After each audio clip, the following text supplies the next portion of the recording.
So hello mga idol, flex ko lang pala tong alkansya na ginawa ko. Actually may laman na to, ang bigat na ito. Oh.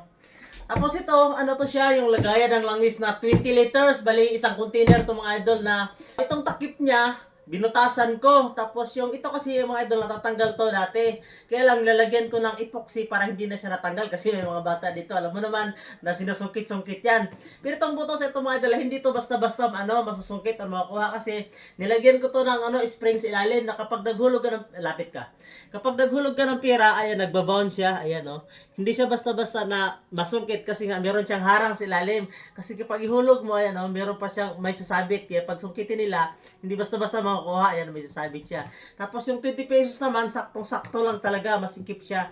Hindi siya basta-basta malaglag, kaya sobrang sikip yung mga kadalasan kasi dito inuulog ko halos mga 20 pesos talaga. May mga pangilan-ilan na 10 at saka 5 piso, birang-bira lang. Dalasan talaga hinuhulog ko dito, mga 20 pesos na coins. Ayan. Sobrang bigat na nito mga ito, napakatagal din ito sa akin. No? Hindi ko pa rin siya napuno kasi kung makita nyo naman, sobrang laki niya. At pag magkakaroon na ako ng mga barya ng mga tulad nito, hinuhulog ko talaga siya dito. Kaya hanggang ngayon, hindi pa rin siya napupuno. Kasi ang laki kasi, 20 liters.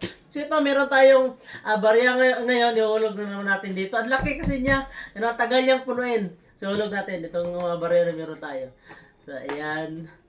Kailangan mo siyang idiin kasi nga meron siyang spring, meron siyang spring, nagba-bounce pa siya pag ihulog mo. So kailangan mo siyang idiin. Yan. So itong 20 naman, medyo masikip-sikip kaya mahirap talaga siyang ilaglag. Yan. Diba? Ang laki. Kailan pa kayo natin ito mapuno mga idol? Medyo matagal-tagal pa to. Ayan. Ayan. Pag mapuno to, siguro ewan ko lang, siguro pag mapuno to, baka abot siguro to ng abot siguro to ng mga 300,000 mga idol pag mapuno natin to. Ganda rin kasi mga idol, nag-iipon tayo kasi hindi natin alam kung ano yung mga mangyayari sa mga hinaharap. Meron tayong makukuha tulad dito. At pag mapuno to, medyo malaking halaga din talaga to mga idol pag napuno natin to. Mag-iipon na talaga tayo mga idol para sa ating future. So mga idol, pwede nyo gayahin to, no? Makakita kayo ng mga ganitong container, no? Alagayan to ng langis, no? Yung mga nagchichinchewil na mga truck or sasakyan na 20 liters na timba. Ayan, nilagyan ko lang siya ng, tawag ganito? Epoxy? Epoxy.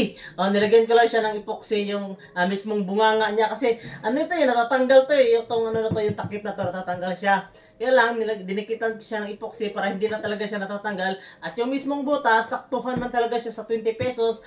At nilagyan ko ng spring sa ilalim para yung 10 pesos, kasi yung 10 pesos kasi medyo maluwag. Kaya nilagyan ko ng spring para pag ilaglag mo, medyo sa alaglag okay lang naman, kaya lang ang iniiwasan ko dito hindi siya pwedeng sungkitin, kaya nilagyan ko siya ng spring sa ilalim na kapag ituwad mong gano'n tapos sungkitin mo, hindi basta-basta makukuha kasi yung spring sasabit yung coin sa ilalim, kaya hindi siya basta lumabas. So yan mga idol, pwede nyo gayahin to, no? Yung ganitong kalaking alkansya. Kasi pag mapuno to mga idol, malaki-laking halaga din talaga ito. Maganda kasi talaga mga idol na mag-ipon tayo kasi pag kailanganin natin ng pera, may makukuha agad tayo. At pag meron tayong gustong bilhin, meron tayong mapaghuhugutan ng pera. Kaya yung mga idol, in-encourage ko rin kayo na mag-ipon. Actually mga idol, dagdagan ko pa to. Maghanap ka pa ng isang ganito para sa mga papel naman natin. Mag-ipon tayo mga idol, no? Mag-ipon challenge tayo. Maggagawa ka ng mga ganito para sa 5, para sa 10 at saka sa papel. So mga idol, abangan niyo yung mga susunod natin gagawing alkansya na ganito para rin kalaki. Kaya mga idol, may laman na rin ito. Actually, napakabigat nga nito, hirap lang buhatin. Kaya mga idol, abangan niyo kung kailan natin ito mapupuno at sasabihin ko sa inyo kung magkano ang laman nito kapag napuno natin. So mga idol, maraming salamat.